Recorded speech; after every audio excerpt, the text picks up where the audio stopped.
Listening to the radio earlier, and yes, in case you watched the other video, I've now got a jacket on. They were discussing VE days, that's victory in Europe, and 1945, the end of the Second World War. And it crossed my mind that a lot of people, even in their 20s, probably couldn't even tell you what VE Day was, or certainly how significant it was. And I think it's sort of like my generation now, maybe even people in their 30s, if we don't share what it was, then all of the community aspect of it, the coming together as a country, the understanding of what real suffering, real deprivation was, it dies with us, doesn't it? Like, potentially my kids, my grandkids will grow up and they'll think the worst thing that can ever happen in the world is that the internet goes off. But it's important they know this, because wars aren't scheduled. Nobody knew back in the early 1930s we were about to have yet another Second World War, kind of another Second World War, let's rephrase that. Nobody knew back in the early 30s that we were about to go into a second war around the world, but we did. And things were different then, but they really weren't different.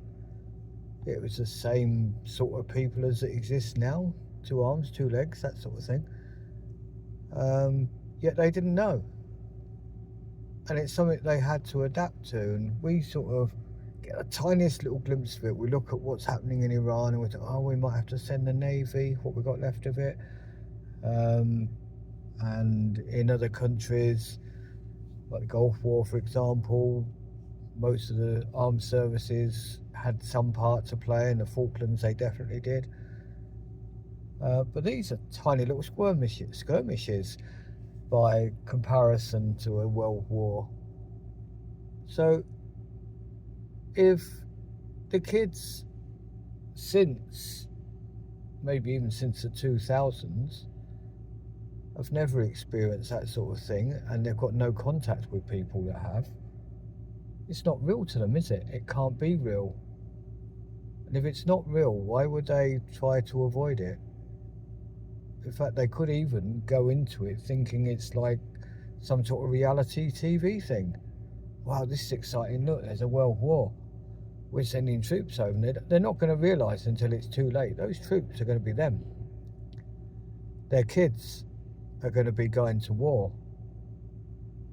Even their parents could be going to war. And a lot of them won't come back. And with nuclear weapons and, shall we say, all of the IT destruction that can be caused, it could change their lives forever. But they don't realise it because they've got no point of reference. They know nothing about what went on before. I think we need to make a point of passing that information on.